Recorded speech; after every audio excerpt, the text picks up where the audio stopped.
আমরা যখন মারা যাব না, আমরা মারা গেলে পরে 40 দিন তারা আমাদেরকে মনে রাখবে কিনা সন্দেহ আছে।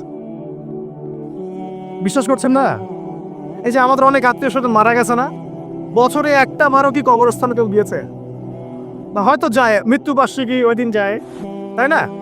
দেখেন আমরা কিন্তু আস্তে আস্তে ভুলে গিয়েছি তাদেরকে, আমরা ব্যস্ত হয়ে গেছি। ঠিক একইভাবে তারাও আমাদেরকে ভুলে যাবে।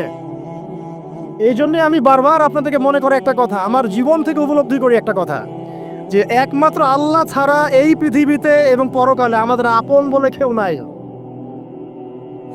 বাকি সবাই সবার স্বার্থের জন্য আছে। মানুষ মানুষের অবস্থানকেই মূল্যায়ন করে, মানুষ মানুষের অবস্থানকেই মূল্যায়ন করে। আল্লাহ রাব্বুল আলামিন আপনার ভিতরটাকে ভালোবাসেন। দেখেন আপনি যখন নামাজ পড়েন নাই, আল্লাহ পাক কিন্তু আপনাকে ধ্বংস করে দেন নাই। আল্লাহ পরম করুণাময় আপনাকে হেদায়েত দিয়ে নামাজি বানিয়ে দিয়েছেন। জীবন অনেক পাপ করেছেন, ইনস্ট্যান্ট আল্লাহ পাক শাস্তি দিতে পারতেন, আল্লাহ পাক দেন নাই। আল্লাহ আপনাকে ভালোবাসেন, আল্লাহ আমাকে ভালোবাসেন। আল্লাহ পাকের এই ভালোবাসার ঋণটা শোধ করার জন্য হলেও নামাজি হয়ে যান।